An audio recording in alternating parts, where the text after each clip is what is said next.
No one expected the room to fall silent that fast. One sentence, one voice, and suddenly every camera, every reporter, every heartbeat in the building seemed to freeze in place. It was the kind of moment that doesn't belong to baseball anymore, it belongs to history. Because today, something unthinkable happened. Something no one believed they would ever witness. Mike Trout put on Dodger blue. And as the cameras flashed and microphones crowded in, Trout lifted his eyes, trying, and failing, to stop the tears from gathering.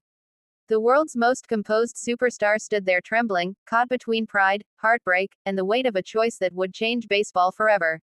But the silence didn't fall because Trout cried. It fell because of what Shohei Ohtani said next. Moments earlier, the Dodgers had made it official, a 5-year contract, announced with all the thunder and spectacle Los Angeles could summon. A move so bold and so surreal that fans across the world struggled to believe it was real. And yet, here it was, Trout, the face of loyalty, the symbol of the Angels' hope, sitting in front of a Dodger backdrop. No red, no halo, just blue, white, and the echo of a franchise's promise. Trout tried to speak. His voice cracked. Reporters leaned in. This wasn't a press conference anymore, this was a confession booth, a farewell letter, a beginning wrapped inside an ending.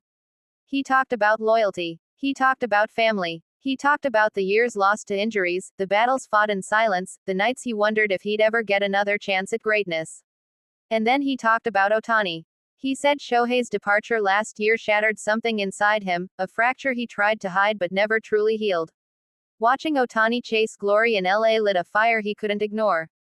And now, that fire had brought him here. But just as Trout finished speaking, Ohtani entered the room. No warning, no announcement, just a quiet step forward, and the entire atmosphere shifted. The two men locked eyes, teammates once, rivals briefly, and now, something entirely new. The crowd murmured, cameras pivoted, and then Ohtani, calm as the ocean but sharp as a blade, spoke the words that froze the entire room. If you're really here to win, he said softly, then don't come to follow me. Come to challenge me. The room went dead silent. Trout's breath caught. Reporters stiffened. The moment felt unreal, a gentle threat, a challenge draped in respect, a line drawn between two legends who were supposed to be reunited under one banner. But Shohei didn't finish there. He walked toward Trout, slow and deliberate, and placed a hand on his shoulder. His voice softened, but his words carried the weight of 10 seasons. You don't owe me anything, Ohtani said. But you owe baseball your best story. So write it without fear.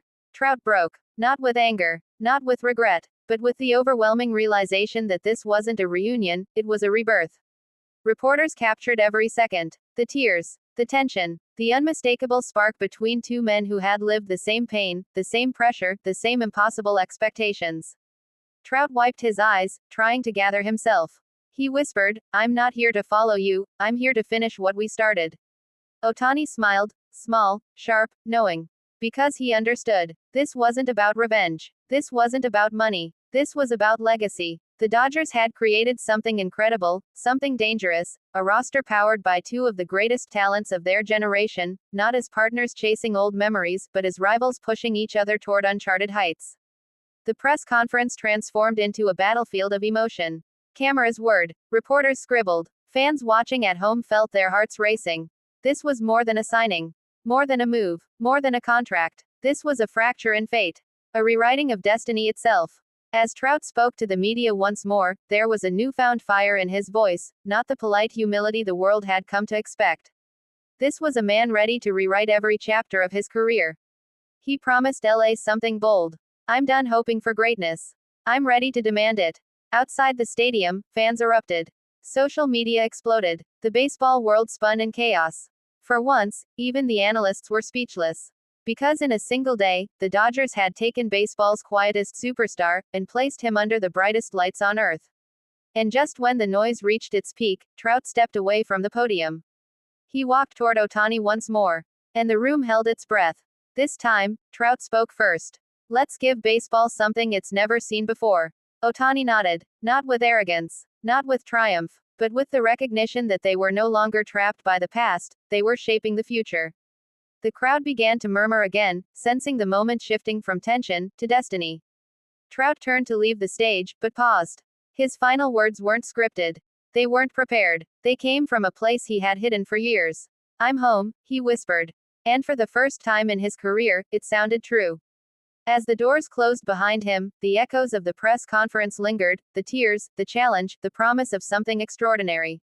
Baseball had just changed. The Dodgers had just changed. And Trout had finally stepped into the story he was always meant to write. In the end, it wasn't the contract that stunned the world. It wasn't the colors he wore. It wasn't even the move itself. It was the courage to chase something bigger than comfort, bigger than history, bigger than expectation. And as the lights dimmed and the cameras shut off, one thing was certain. This wasn't the beginning of a rivalry. This was the beginning of a legend.